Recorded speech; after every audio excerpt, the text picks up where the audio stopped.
Pengertian belajar menurut pandangan konstruktivistik. Teori belajar konstruktivistik memahami belajar sebagai proses pembentukan atau konstruksi pengetahuan oleh peserta didik itu sendiri. Pengetahuan ada di dalam diri seseorang yang sedang mengetahui. Chang 1986. Dengan kata lain, karena pembentukan pengetahuan adalah peserta didik itu sendiri, peserta didik harus aktif selama kegiatan pembelajaran, aktif berpikir, menyusun konsep, dan memberi makna tentang hal-hal yang sedang dipelajari, tetapi yang paling menentukan terwujudnya gejala belajar adalah niat belajar peserta didik itu sendiri. Sementara peranan guru dalam belajar konstruktivistik adalah membantu agar proses pengkonstruksian pengetahuan oleh peserta didik berjalan lancar. Guru tidak mentransfer pengetahuan yang telah dimilikinya, melainkan membantu peserta didik untuk membentuk pengetahuannya sendiri dan dituntut untuk lebih memahami jalan pikiran atau cara pandang peserta didik dalam belajar.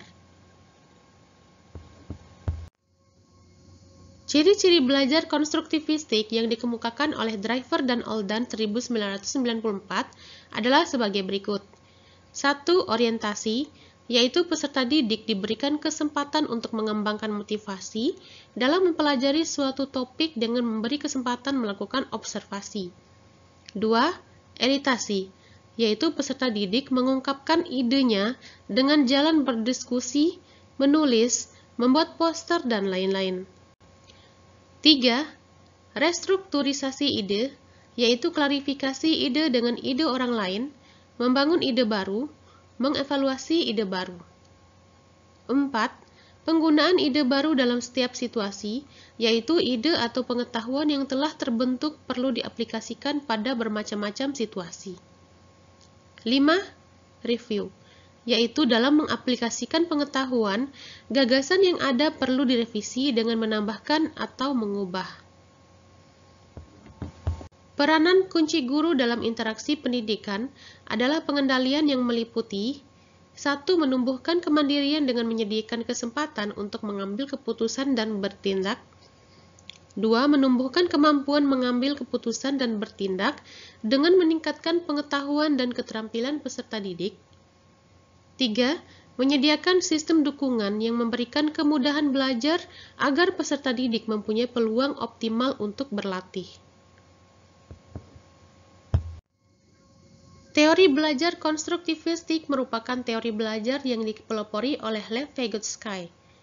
Teori belajar konstruktivistik, atau sering disebut sebagai teori belajar sosiokultur, merupakan teori belajar yang titik tekan utamanya adalah pada bagaimana seseorang belajar dengan bantuan orang lain dalam suatu zona keterbatasan dirinya, yaitu zona proximal development atau zona perkembangan proksimal dan mediasi, di mana anak dalam perkembangannya membutuhkan orang lain untuk memahami sesuatu dan memecahkan masalah yang dihadapinya.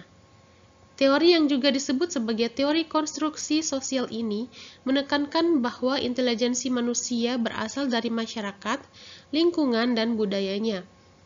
Teori ini juga menegaskan bahwa perolehan kognitif individu terjadi pertama kali melalui interpersonal atau interaksi dengan lingkungan sosial, intrapersonal atau internalisasi yang terjadi dalam diri sendiri.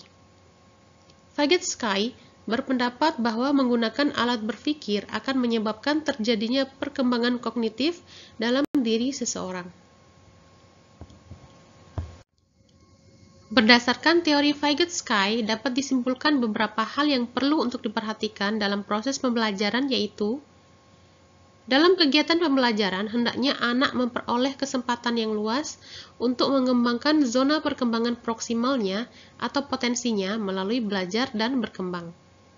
Kemudian, pembelajaran perlu dikaitkan dengan tingkat perkembangan potensialnya daripada perkembangan aktualnya. Pembelajaran lebih diarahkan pada penggunaan strategi untuk mengembangkan kemampuan intermentalnya daripada kemampuan intramentalnya. Anak diberikan kesempatan yang luas untuk mengintegrasikan pengetahuan deklaratif yang telah dipelajarinya dengan pengetahuan prosedural untuk melakukan tugas-tugas dan memecahkan masalah. Beberapa implikasi teori konstruktivistik dalam pembelajaran adalah sebagai berikut. Kurikulum disajikan mulai dari keseluruhan menuju ke bagian-bagian dan lebih mendekatkan kepada konsep-konsep yang lebih luas. Pembelajaran lebih menghargai pada munculnya pertanyaan dan ide-ide peserta didik. Kegiatan kurikuler lebih banyak mengandalkan pada sumber-sumber data primer dan manipulasi bahan. Peserta didik dipandang sebagai pemikir-pemikir yang dapat memunculkan teori-teori tentang dirinya.